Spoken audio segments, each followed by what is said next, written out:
the family crisis of a divorce. And I really got healed in Hawaii by just sitting by the shoreline and meeting the Hawaiian people. And I could go on for hours, but I was on the North Shore. One morning, I'd get up in the morning and pray a lot and be like, God, where do I go from here? And it was not a voice that you could hear if you were next to me, but it was a strong voice. It spoke to my spirit, and the Lord just said, it's time for you to share your story. And that's what I want you to do. Well, I didn't know what that meant. Whatever. I'm like, I don't know what that means. And as I would just sit through Hawaii for with my daughter, 7 years of being there, I just saw the ocean start to answer questions. There were times I was extremely depressed when I was there, and I didn't want to come back to Florida. And I did something stupid and said to some Hawaiian guys, I want to go out in the big waves because I don't care if it's my last wave. I was just kind of tired with life, and I wanted to go out that way, only to find myself saying, what am I doing out here? Help, God, help me. And it started breaking me down, and it taught me to deal with fear. It taught me about when I'm held underwater and its hopelessness. And you're reading the book. I've been rescued a couple times in Hawaii, and this whole story just came about, and I just realized in life there's ups and downs. So in my depression, when we were at home, when I was stuck at home with the girls and we were in the court battles and stuff like that, I painted a wave. I don't have it here, but I painted a wave, and I just put, you never will stop a wave, but you have to learn how to deal with it. And I entered my first art show with Pam here as part of Cocoa Beach art show. And I joined one year. I got in it. They let me in, an unknown artist. And Florida Today wanted to do a story on me, and I'm like, I'm a sign, because I'm an old sign painter by trade. If anybody knows that, I've had a paintbrush in my hand since I've been 16. So I always did paint, but I painted for a living. And back then, I'm like, artists don't make any money, but sign guys do. And I was making over $100 an hour at age 19 and 20. I mean, we were living a good life. So yeah, there was a sign painter through my life. So the painting's always been there. So back to painting this wave and saying you never will stop a wave. I also lost a daughter to cancer, and it was, it's tough. It's a tough memory, and it's a tough thing to deal with. And I'm at this art show, and this little girl comes up with tubes in her nose, 13 years old, with her mom. I am ready to leave. As Pam knows, when it gets hot in the summer sometimes, you are ready to get away from people. I'm ready. I want to go home. I don't want to deal with anybody. I'm like, I just want to go home. I'm hot. And this little girl comes up. She goes, I want to hear about this story about you never stop a wave. So I went on to share. I said, honey, when difficulties in life come our way, sometimes you can't stop them. But as a surfer, you learn how to deal with them. And surfers are the only people in the world that physically deal with a force, and they know how to handle it, which is like in life. And we get pummeled, we get held down. I can go for hours explaining. But she left with a tear in her eye. It's still heavy. And I'm like, what was that about? I got to go home. And I go home and I get an email from the mother, and she said, you just helped change the perspective for my daughter to live. And I found out she was fighting leukemia. And she said she has a desire to keep living, after hearing the story. And that's when God was like, see, I want you to paint and share a story. So I started doing the little pamphlet, little devotionals. That's when I got to know Missy. Missy was all through us in that time of hardship of the family. And she mentored my girls and loved on them. And she was just a hero to my family. And Missy's like, wrote a book, and she surfed around the world. And I'm like, man, what's that about? And long story short, I'll go fast, is Missy really was the first nudge to get me to start writing a book. And I gotta laugh, because once she was with me and she's trying to edit me and deal with me, the poor girl, she just had her kids, and it was like, I can't handle you too much more. This is enough. And I'm like, what do I do? And God brought Lisa, who you'll meet after Missy shares. You can stay seated Well, we're gonna have Lisa, and Lisa helped finish the book and really brought it to life. But Missy was the start. So I'm gonna hand the rest over to Missy. What you want to share with about your book and stuff. Well, I don't know. Is it one? Maybe not. There you go. I'm on? Okay, I'm on. Tonight, I really just want to talk about Tom. I did publish a book in 2017 before I had my two boys about surfing all over the world, and God really spoke to me a lot through the ocean. Like I would go out surfing, and I would come out of the water feeling like a different person. Like it was a different day. If I was having a hard time going surfing, would just make me feel so much better, and it really deepened my faith because I would read the Bible and then I would go surfing and it would just kind of all make sense. And there's just so many different verses in the Bible that talk about the ocean and the force of the ocean.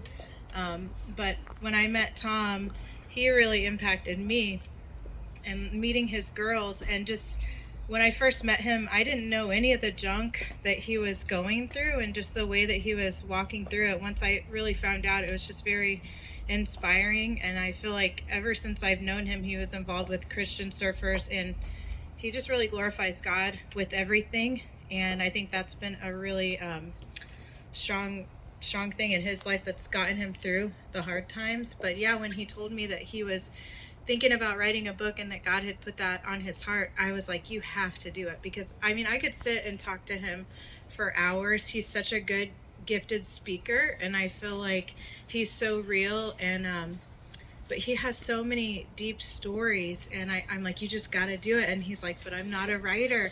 And I'm like, it doesn't matter, just start writing it down, getting it together. And we really worked through it, and it was hard because he's not a writer, but he has such a story to tell, and he really does impact people in such a positive way. And so I couldn't not help him. Like, God definitely put it on my heart to, like, let's just keep moving forward. And I'm so happy that Lisa came along because she got the publishing end done, and I had worked with an editor on my book, and I couldn't have done it without my editor, and she helped me publish it. And so anyway, it was an honor to work with you, Tom, and it was weird because I've edited a lot in the past, but I never really knew the person. So it was crazy to, like, edit his stuff and, like, knowing his girls so personally and knowing him personally. Yeah, sometimes he wouldn't share the details of what he was going through. He likes to keep stuff light. If you know Tom, he doesn't really, like, always go super deep. He likes to keep things light and have fun and everything, but he has been through some stuff. And so just reading it and then talking to him about it and editing it, it was a really personal thing for me too, and just it made me love him more and love his girls more, just knowing how they've come out the other side. And it's just like I don't know, if you're going through something hard, if you have waves coming at you, just look up, because it's going to end. The wave is going to crash, and you will come to the surface, and there's someone up there that loves you, that wants to be there for you and wants to guide you. And he's an awesome person to talk about that with, and I'm an awesome person to talk about that with. So Life is full of ups and downs, right? Yeah. Your heart rate, I always say So that in the maybe book. Lisa Everything's can got come up. Yeah, Lisa will come up. We'll get her. If you want to know if I'm real, I throw this challenge. Just talk to my daughters, Amber and Hannah, here, and they'll tell you the dirt on me. Dad, a preacher, he talks at you. Wait till you see him at home cussing and throwing things. They know me, but I'm very proud of my girls. Amber's the one taking photography tonight, and she is stepped out in faith full-time to be a full-time wedding photographer, and she's my daughter. I'm going to say she's the best. She got trained up in Oahu with some world-class photographers, and she's going with what she's learned, and I'm really excited for her. So anybody got any weddings coming up, yeah, check with or engagements, check with Amber. And then I don't know, where is Hannah out here? I know she don't want me to embarrass her. All right, she's not gonna like this. She's not gonna like this. But remember, these girls have been super successful now, but it was women that came in their life when dad could not fulfill that part. And their mom too. Their mom's a super mom now, and she's there, and loves them. She has not ditched them from the divorce, and we all coordinate and work together. And we all lose our minds at times and go through bad times. And I give that grace to my wife, ex-wife, I should say. I'm not married to her now, but we just go through struggles in our bodies and our changes, and especially you women hormonally. You guys lose your mind in 40s. I'm sorry. I'm going to get in trouble with you too. And guys, we're idiots too. We're just like concrete blocks. We don't get it when you're trying to tell us stuff. But the ladies, this one and Melissa, and we have Andrea here, and we have Tammy. God just put them at the right time to be with my girls, and I'll say it, they impacted their lives so much to where Amber's just awesome now with her business, and Hannah, you didn't get away with it, I'm coming at you. Hannah's actually retired from the Air Force, and she served our country big time against the battle in Afghanistan and all. She was an air refueler, and she was awarded by the Thunderbirds in Kansas. She don't like me saying that, but yeah. But she doesn't like this. And our dear friend Megan here is in the Air Force, and she has served a lot too, and she actually became a pilot of the air refueling too. So just special, ladies that are here that are friends of my family, and you've all gone through tough times and you've achieved it. You've gotten out of those holes. So that's the story. So boom, here we go. Melissa has got me to a certain point, but the poor girl's got, toddlers going, wah, and throwing their toys across the room, and she's trying to deal with me with proper language. I mean, it was an absolute miracle that she was able to work, and her husband is, hey, behind a good wife is always a good husband. Man, he's quiet. He never says anything, but he's a rock, and he's a surfer too, and his just presence is just awesome, and he loves his family.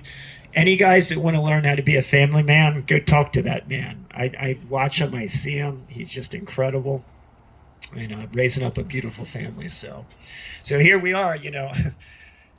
God says, no, you're going to do this story, and a guy comes in my life, and he wanted Kona for a movie. And a good friend of mine, I believe they're still working on the movie. Long story short, here's my story. He goes, I want to do a movie about your story. And long story short, whatever financing, the project kind of collapsed. Even at the Hallmark Channel actually chose our story, to do a movie on. But it still takes a lot of money to do that and all that stuff. So we'll leave that there. So he says he knows this editor, Lisa, that could finish me up and get me going too and help, Missy. And here's Lisa. She took on the impossible project. Yeah, thanks, Missy. Just kidding. No, it was an interesting adventure to work with Tom. I'll say that. I had just stepped out and decided to start my own editing business full time in May of 22, and with that, we're here tonight. Kind of the theme is impact, and I love the impact that I can have through other people's stories by helping them get their books out there. So like I said, I had the pleasure and sometimes the adventure, thank you, I can see that better, of editing Impacted. And I can tell you this book was not a quick or simple edit, as Missy knows. It was over a year in the making once I got it.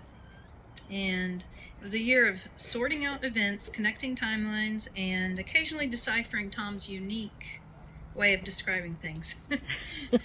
I wrote this all out because I'm a writer by nature, and so it just works better to have everything in front of me because I don't want to miss anything because it was very interesting. Okay, so I remember one time reading a section where Tom was driving in his car, and in the very next paragraph he was suddenly passed out on his couch. No explanation whatsoever. So I had to call him and say, Tom, did you teleport home? Or did something happen in between that we should probably tell the reader about? And so he had to explain what happened. Don't know where that middle paragraph of explanation went, but we got it in there. And then there was the infamous line where I wish I had saved this because it would be so much funnier if I could read it to you and you could see what I was thinking. But I had to leave a note in the margin saying, do you mean cannibalism here? So let's just say it was one of those moments where wording really matters. Tom was definitely one of my more challenging clients, but in the best way possible. He cared deeply about his story and wanted to get it right. Together, we reordered chapters, added several stories that didn't make it into the first draft, and fine-tuned the pacing, so the heart of this message truly came through. We would be talking, and it took multiple interviews, and he would tell me an amazing story, and I was like, why is that not in the book? We need to get that in the book. So I helped him get those missing stories in there.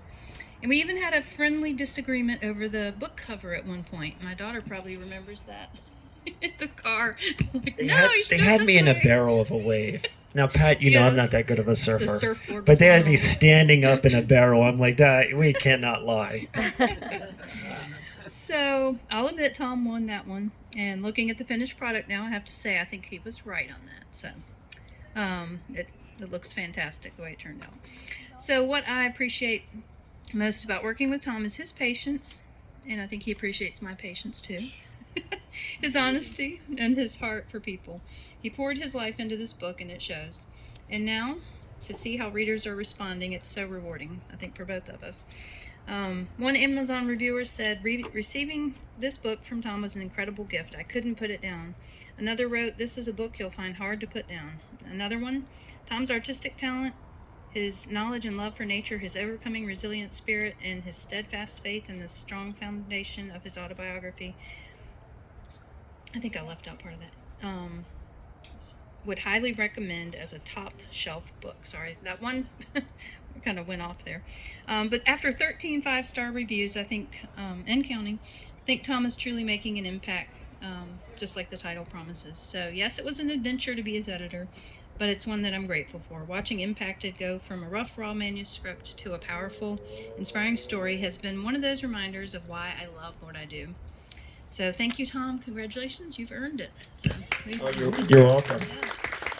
Let me just share how difficult she had to deal with me. And I'm not blaming Apple and Macintosh, but I had this laptop where, you know, when you're telling a story and it's flowing, and I'm flowing, it's coming out. And before I know it, I'm in another paragraph that I wrote before putting my story. And I'm sending this stuff to her. So it was like psycho. It's like, yeah, I'm on the beach, and yeah, I'm a cannibal somehow, because spell correct would come in, and I'm a cannibal on the beach eating people, you know? And she's like, are you all right, Tom? Are you all right?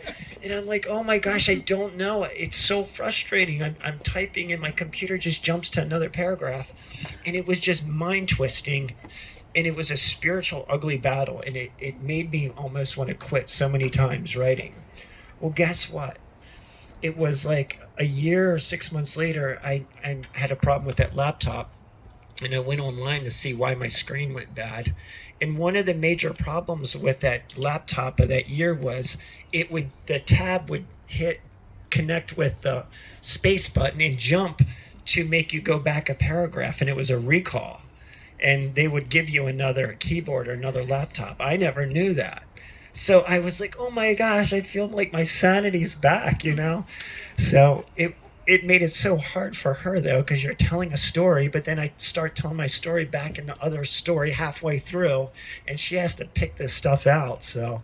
And none of my other clients have ever had an issue getting paid from Amazon. But how long did it take you to get that first payment? payment? Oh, what a battle, yeah. Amazon was hell getting that book out. Someone asked me, why are you just having your book release party? I mean, we went for 7 months of Amazon not paying, and I'm like, I'm not promoting the book. I threw my tantrum. I'm like, I'm not promoting the book, you know? And no reason, I don't know, we never knew why. But and then I got real busy with my rental properties, and we just haven't had time to do this show. So we finally, when I saw this beautiful venue, and I said, oh my gosh, it's time to do it, you know? So yeah, here we are, why we are here today. So, but I'm telling you out of the bottom of my heart, every one of you have a story in your life, and I wish you would meet Lisa and write a book, even if it's just for 4 or 5 people, because nobody wants to talk to anybody these days. But I can be on a plane, and I can be anywhere, and they're like, oh, hi, who are you? What are you doing? I just throw out, I'm an artist, author. Oh, what'd you write about? And I'm like, oh, I write about waves and surfing and life. And they're like, I want to hear. And it's like I hand my whole good life story to somebody that has time and a quiet place to listen to the story. And it's really fun. It's neat. And then they write back, oh my gosh. Like the guy that did the audiobook, which you can get on Amazon. So over at the table here, you have to go to Amazon to get the audiobook. His mom was passing away and took her last breath when he was at my breath chapter talking about breath and life. And he was like almost in tears with it on the phone talking to me. He's like, your book came at the right time for me. So really cool stuff like that with the book that happened and stories. And I've met so many amazing people in the government and all that. I won't go in depth, but I've just been shocked that people have wanted to talk to me. And I was invited to do a podcast in Hawaii that I did, and yeah, it's just amazing. Just from writing a book, writing a story. So I challenge all of you to do that likewise. So thank you, Lisa. Yeah, thank you. Anybody got any questions? Maybe.